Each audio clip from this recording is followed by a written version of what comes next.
سلامت أنا حبلي زي خبركم من فتوات تخطت مدب صبايا تاع مسلمون كم تلمود نزع زحرنا يوم حاصرتن وانا ونزلنا مزينات حزنا لكم مسينا لنا نسنا مكتالكم نعدم فلما قند نتفاتم نباكم كنبل بريزيدنت كيز يوم محضر تقري ليتنال جنرال تادس ورده لومي بكتما دي صبا مسقدمه منستر دكتور أبي أحمد تراخيبهم أبا زي تفلالي قدات مخيرو ملون قلب زي صحابه خوين اللوم مصا تسفا تግራይ ውን ዝውሰን እንዳተባለ ይርከብ በዝርዝር እንመልከተው ጉዳይ ከኸውን እዩ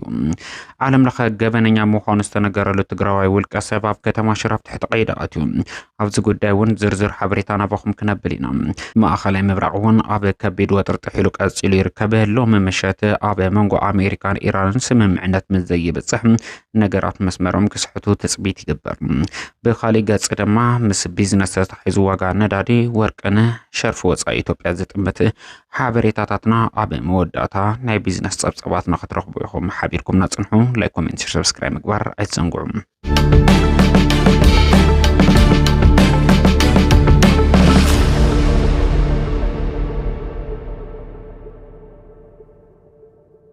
ውድብ ሕቡራት ሃገራት ኣብ ውሳነ መጻቦ ሆርሙዝ ድምጽ ከመኾኑ ተገሊጹ ባይቶ ጸጥታ ሕቡራት ሃገራት ኣብ ተቀዲሙ ዘቅረቦ እማመታት ዘጋጠሞ ተቃውሞ ብምግምጋም ኣብ መጻቦ ሆርሙዝ ንዝካየድ ንግዳዊ መንቀስቃስ መራኸበ ንምሕላው ዝዓለመ ዝተመሓየሸ ውሳነ ድምጽ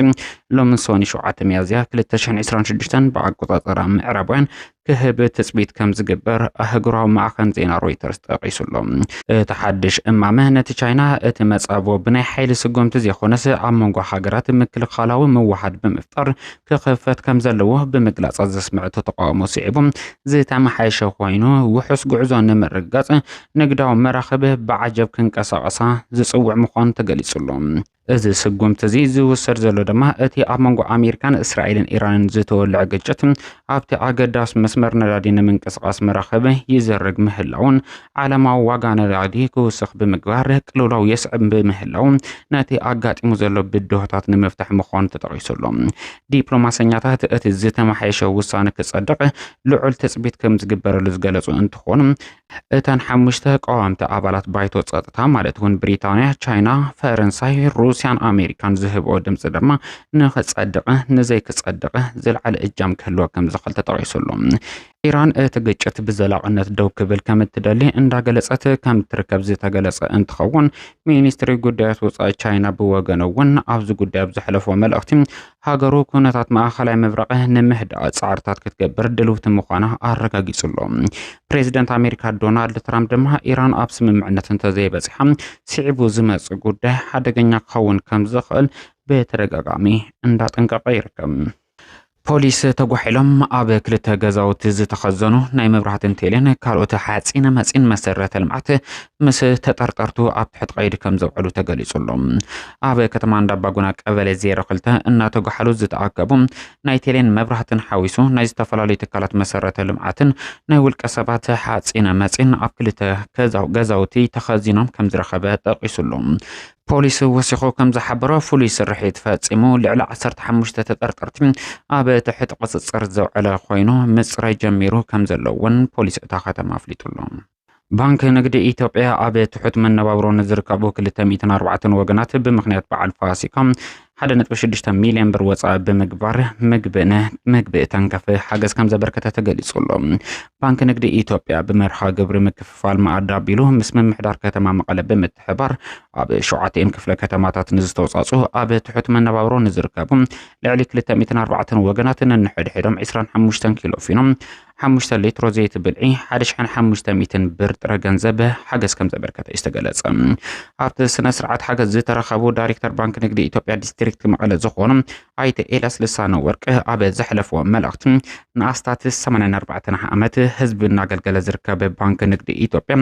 ኣብ ዓበይቲ ፕሮጀክታት ልምዓት ፋይናንሳዊ ድጋፍ ብምግባር ብጽሒቱ እናተዋጸ ዝርከብ ባንኪ ክብል ድሕሪ ምጥቃስ ካብ ፋይናንሳዊ ድጋፍ ብተወሳኺ ማሕበራዊ ሽግራት ሕብረተሰብ ኣብ ምፍታሕውን ብዓይነትን ብገንዘብን ድጋፍ እናገበረ ዝመጸ ባንክ ንግዲ ኢትዮጵያ ብመርሃ ግብሪ ማዕድ ምክፋል ኣቢሉ ድማ ኣብ ትሕት መነባብሮ ንዝርከቡ ወገናት ንመውዓሊ በዓል ፋሲካ ነዛ ሓገዝ ከም ዘበርከተ ብምሕባር ንኹሉ ተኸታሊ እምነት ክርስትና እንኳዕ ንበዓል ፋሲካ ብጽሕኩም ብምባል ሰናይ ትምኒቶም ኣመሓላሊፎም እዮም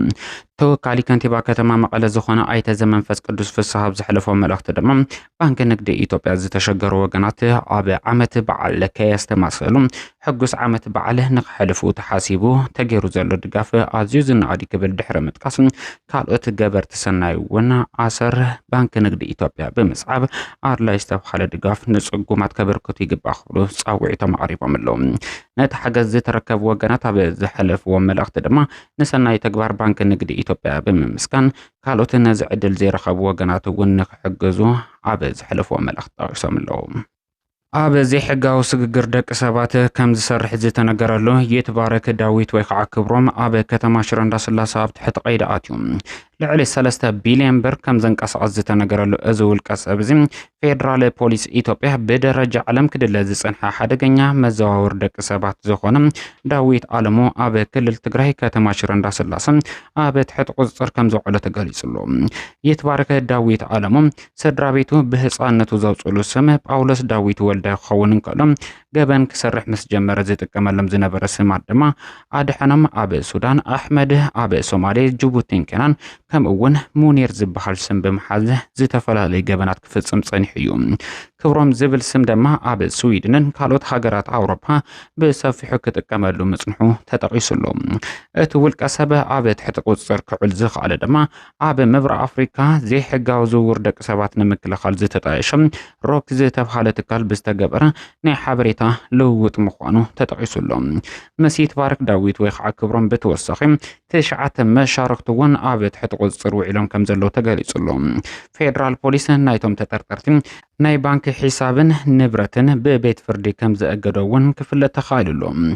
اتي تطرطاري مست شعات مشاركتو كاب 2010 عامه مرت باقوصاصر غز جميرم كاب إثيوبيا كاب سودان كاب إرترا كاب جيبوتي كاب كينيا صومالي نزمصم منعسي بمملمال نقبيد سقاي كم زقال عيس تغلصم تغوداتي اب ليبيا بزدالو ومحمشت مخزنات بمعصاو كاب سدرا بيتهم ገንዘብ يحاتو كم زنبريو زي تغلصم يتبارك مس مشاركتو بمقان لعلي 3000 حسابات بزي حقاو منغدي كم زملالسه تغليصلهم لعلي 100 سبات دما نموت كم زدارغ استغلص انتخون لعلي 50 دق انستيو نخع مصا كم زغبرون تغليصلهم بزوم زي حقانا ازاورتي لعلي 3 بليون بر كنقصاص كم زصنحون كفله تخايللهم بوليس اب لعلي 100 تغودت سدرا بيتهم اوشت حجرن وصان ناي مسكرنت قال ناي مقبال سراح كم زسرح زتغلص انتخون بتوسخيت بتكنولوجي بمتقامون اب ليبيا سودان بلجيم انجليز كندا نوروي نيذرلاند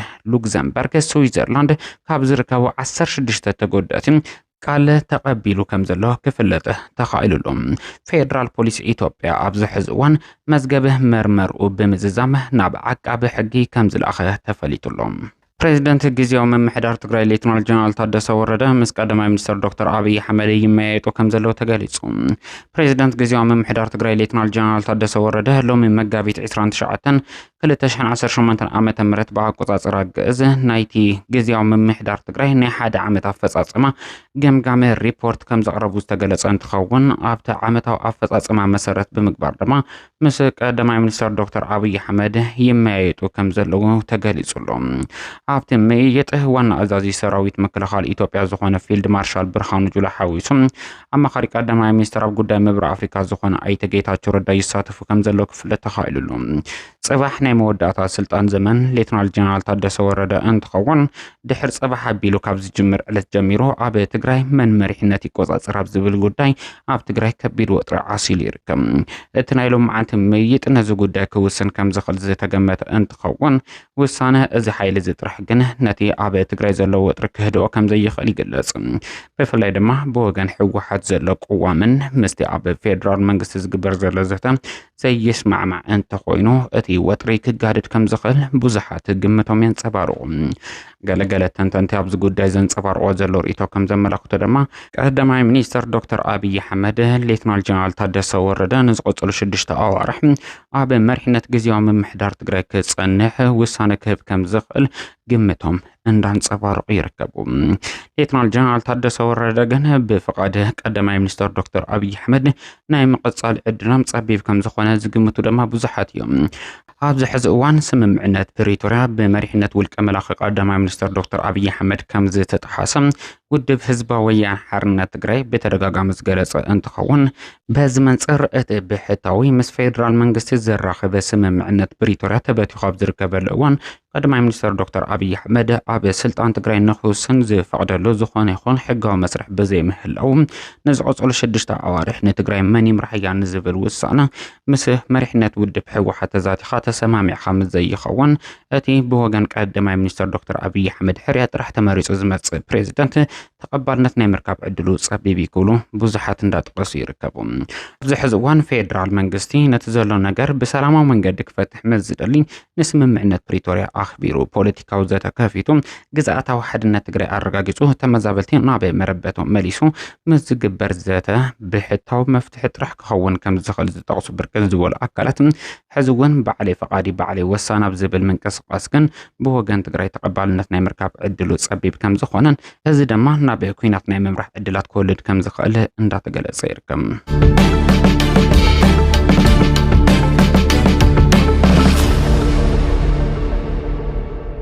ኣብ መወዳእታ ከም ትልሙድ ናብ ቢዝነስ ዜናታትና ክነስክረኩም።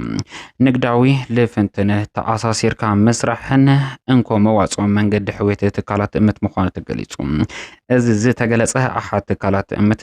ተኣሳሲረን ተላፊነን ብምስራሕ ሕዌትን ስግግርን እተን ትካላት ኣብ ምርጋጽ ዝለዓለ ግደ ከም ዘለውን ዝተኣመነሉ ስልጠና ኣሰልጠንቲ ኣብ ዝተወሃበሉ መድረኽ እዩ። ሓላፊ መምርሒ ምዕባለ ንግዳዊ ዝምድናታትን ምትእስሳራትን ትእምት ዝኾነ የተባረከ ማሃ ኩባንያታት እምት ብሰንከቲ ጽንተታዊ ኩናት ምዕናውን ብምምልኻት ሕዝውን ኣብ ኣዝዩ ኣጸጋሚ ኩነታት ኮይነን ይሰርሓ ምህላውን ንሓፈሻዊ ኣፈጻጸማት እምት ይጸልዎ ምህላው ገሊጹሎ። ኩባንያታት እምት ብዝተወደበ መንገዲ ንምሕዋይ ብሓበራዊ ርድኢትን ንጹር ኣንፈትን ብጥቡቕ ክትትልን ሙሉእ መንገዲ ክኸዳ ይስራሕ ከም ዘሎ ተገሊጹሎ። እንኮ መዋጽኦ ሕዌት ትካላት እምት ንግዳዊ ልፍንትን ተኣሳሲርካ ምስራሕ ምዃኑ ዝሓበሩ ኣይተ የተባረከ ማሃም ዝርዝር ዳሃሳስ መጽናዕቲ እተን ትካላት ምክያዱ ብምጥቃስ ኣብ ክሊ ፈተናታት ኮይነን ዝሰርሖ ስራሕ ኣዝዩ ዝናኣድ ምዃኑ እውን ወሲኹ ጠቒሱሎ። እቲ መድረኽ መይጥ ኣብ ሕዌትን ስግግርን ትእምት ዓብዪ ግደ ክህልዎ ተጽቢት ንዝግበረሉ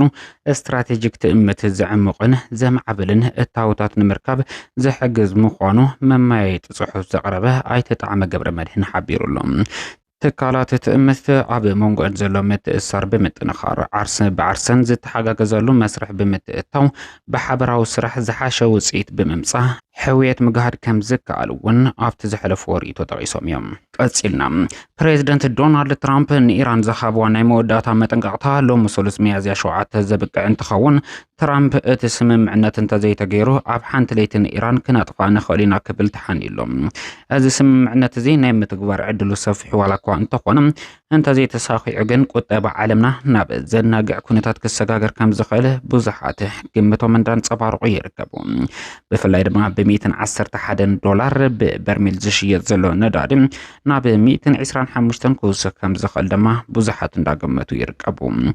ኩናት ማእኸላይ ምብራቕ ተጸልዩ ዝርከብ ዕዳጋ ወርቂ እውን ካብ 4655 እስከ 4800 ኣብ ዘሎ ይንቀሳቐስ ከም ዘሎ ተገሊጹሎ።